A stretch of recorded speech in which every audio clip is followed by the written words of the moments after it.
Yoso dan Aliyah pada umumnya yang berbahagia.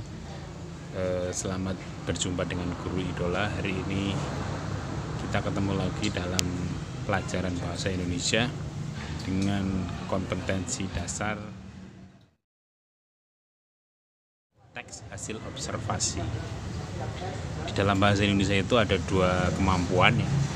Kemampuan reseptif dan kemampuan produktif.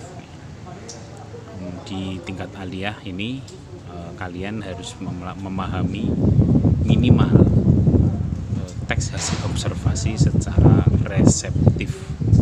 Apa itu kemampuan reseptif? Ada dua. Kemampuan reseptif itu membaca dan mendengar.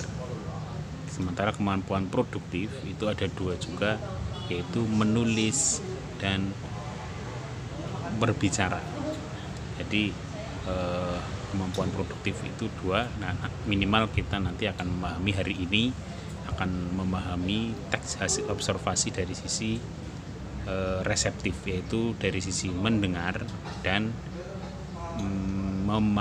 melihat, membaca dan mendengar.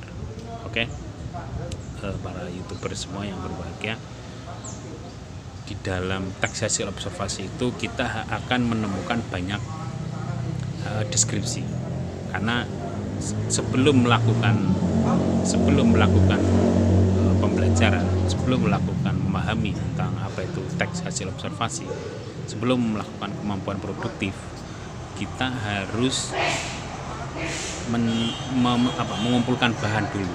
Bahan-bahannya adalah yang pertama, apa objek yang mau kita tentukan dari hasil dari survei kita, objeknya apa. Kemudian yang kedua, selain objek, kita juga harus menyiapkan kira-kira instrumennya untuk mengumpulkannya apa, atau alat untuk mencari datanya apa.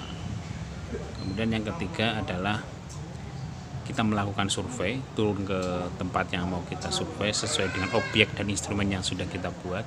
Kemudian langkah terakhirnya adalah menuliskan atau mencatat hasil teks hasil observasi. Nah, inilah kemampuan produktif itu di yang terakhir itu, yaitu mencatat atau menuliskan laporan teks hasil observasi. Nanti hari ini kita akan belajar tentang ini, memahami teks hasil observasi, di mana di dalam teks hasil observasi itu ada tiga struktur. Yang pertama adalah definisi umum. Selalu di dalam teks hasil observasi itu berisi tentang definisi umum, yaitu sesuatu atau pengertian yang umum. Dimulai dari pengertian umum. Biasanya sebuah teks hasil observasi itu berawal atau berasal dari pengertian umum. Misalnya kita melakukan objek tentang pasar. Pasar adalah, bahasa adalah titik bla bla bla. Nah, ini nanti isinya adalah teks hasil observasi. Itu pengertian umum. Yang kedua, ada definisi bagian. Definisi bagian ini menjelaskan tentang definisi umum. Misalnya tadi apakah itu COVID-19? Nah, dijawab dengan teks hasil observasi. COVID-19 adalah sebuah virus yang bisa bermutasi atau bisa menular dari manusia satu ke manusia lainnya. Dan kemudian definisi bagian itu adalah virus itu terdiri dari misalnya dia tidak tahan terhadap panas, dia tidak bisa menular melalui melalui media udara, tapi hanya bisa melalui droplet gitu. Nah, ini namanya definisi bagian.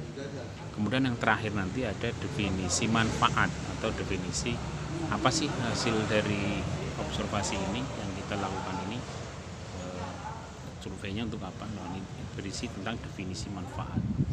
Tiga struktur ini selalu ada di dalam teks hasil observasi. Jadi kalau Anda nanti membuat tentang teks hasil observasi, harus berisi minimal tiga struktur tadi: definisi umum, definisi bagian, dan definisi manfaat.